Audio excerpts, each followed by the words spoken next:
Life installation 99% complete. You're floating in the sterile safety of your incubator sac. All systems are nominal. You are fully formed, fully downloaded, waiting for the official launch sequence. But then, the system sends its first critical alert. Warning: external security breach detected. Something is scratching your egg. A tiny deep-sea creature crawling across the surface. Its mandibles are testing the membrane, looking for a weak spot. It finds one. It bites through. System error. Hull integrity compromised. Salt water rushes in. An emergency extraction protocol is initiated. You're ripped out of your egg 3 hours ahead of schedule, tumbling into the open ocean. Congratulations! You've just been born. And your entire starting supply of life support, your yolk sac, is still attached, being devoured by the creature that broke you out. You have two choices: stay and fight for the resources you were promised, or flee and starve. You swim. You are 1 hour old. You are on your own, and you are about to discover the first of many critical design flaws in your own programming. You're starving. That yolk sac was meant to last you a week. It's gone. You open your mouth and your base function activates. Filter feeding. You are literally eating the water itself. Your first meal is a copepod the size of a grain of sand. It's not enough. Your energy levels are critical. You need to catch thousands to survive a single day. Then, the system changes the game. You taste blood in the water. A dead jellyfish is floating near the surface, a free-for-all buffet for tiny creatures like you. You catch a piece of tissue the size of a pinhead. It's solid food. For the first time, you feel full. But you're not alone. Another larva, bigger than you, darker, swims straight at you. It's not filter feeding, it's trying to eat you. You dodge. While it's distracted, you grab another piece of jellyfish and flee. For the next 8 weeks, this is your life. You survive, you grow, and then your body installs a mandatory update. An update that will break everything. Something sharp scratches the inside of your mouth. You can taste blood, your own blood. Teeth are growing in. Huge, magnificent, needle-sharp teeth. You try to filter feed, but you can't. The teeth get in the way. You try to close your mouth, but you can't. The new teeth are so long, they hit the roof of your mouth. Your jaw is now permanently locked open. Your body has just installed a feature that is completely incompatible with the only way you know how to eat. For 3 days, you starve while your own body destroys your primary function. This is not just a bug, this is a curse. Months pass, you're sinking. Your body is eating itself to stay alive. Down at 800 feet, you see it, a tiny lanternfish, barely an inch long, with glowing spots along its side. You drift closer. Your new hardware activates. Sensory pads along your body detect the fish's vibrations. You open your mouth wider. The lanternfish swims right between your jaws. You snap them shut. Your teeth impale it instantly, but something is wrong, terribly wrong. You can't breathe. The fish is blocking the flow of water to your gills. Alert, oxygen levels critical, suffocation imminent. Panic hits. You have finally caught a meal and it's killing you.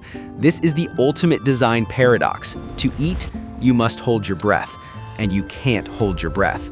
But you're a survivor. You discover a workaround, a brilliant, desperate hack. Your gill covers blow open wide. Your fins start pumping like fans, pushing water backwards over your gills from the wrong direction. You are breathing in reverse. It's awkward, it's inefficient, but it's the only thing keeping you alive while you swallow this fish. Finally, it slides down. You stop fanning, you can breathe again. Welcome to your new life.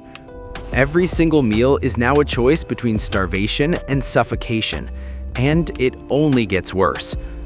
You descend to 1,500 feet. The pressure here is insane. Your swim bladder, the little balloon of air that helps you float, couldn't handle it. It's crushed. The buoyancy feature has been deprecated. Now, you don't float, you sink. You must constantly swim just to stay level. burning energy you don't have.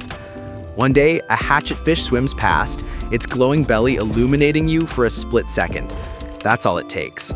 Something big charges from the darkness. You dive, straight down. You can feel its pressure wave getting closer. At 3,000 feet, it gives up. You are safe.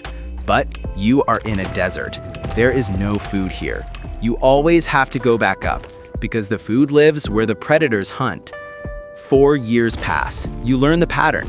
Every night, you migrate 3,000 feet upwards to hunt, a 4-hour commute to the office of death. Tonight, you find a small squid. Perfect. You strike. Your fangs impale it. You start the reverse breathing process. But the squid fights back. It sprays ink. Its tentacles wrap around your face. It takes 15 minutes to subdue it. 15 minutes of burning energy, jaw cramping, reverse breathing. Then you feel new vibrations. Something big, attracted by the struggle. A tuna materializes out of the darkness. 6 feet long, its eye is the size of your entire head. It's not here for the squid, it's here for you. You have to make a choice. Keep your meal and die, or release it and starve. You force your jaws open, the squid escapes. The tuna chases the squid. You watch your dinner disappear as you flee into the depths. This is the reality of your design. Every hunt puts a target on your back. Then the inevitable happens. Your hardware begins to fail. You bite a lanternfish, but it bites back. It chomps down on your right fang, right at the base. You feel a crack, a fracture line. For the next 6 months, you baby that cracked fang. You only hunt soft prey. But you get desperate. You haven't eaten in a month. You find a hatchetfish with a bony skull. You don't think. You just bite.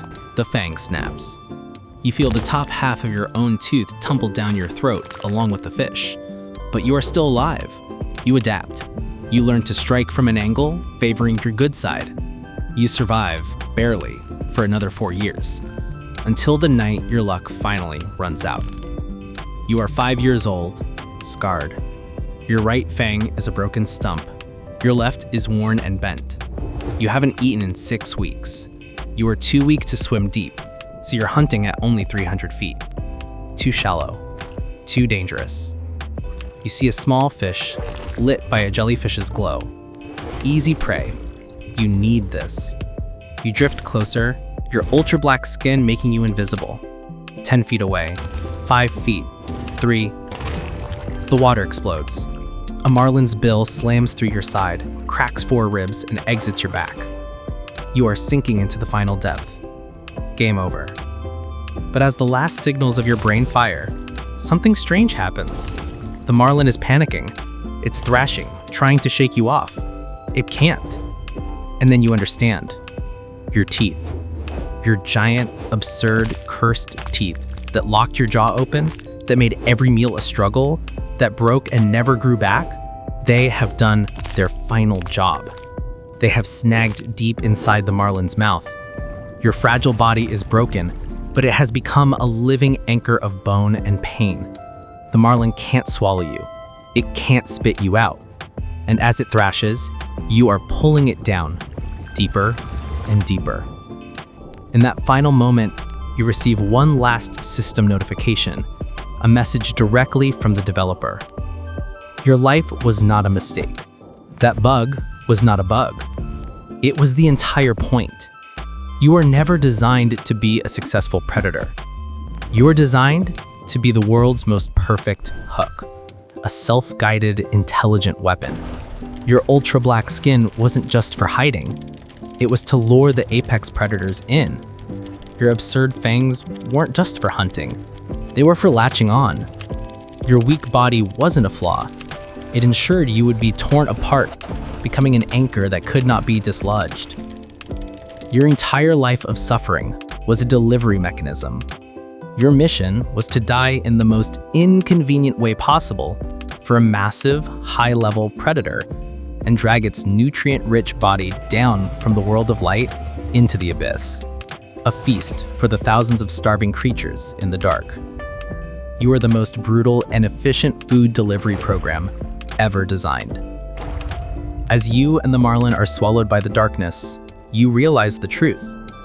You didn't fail the game. You were the game. And you just won.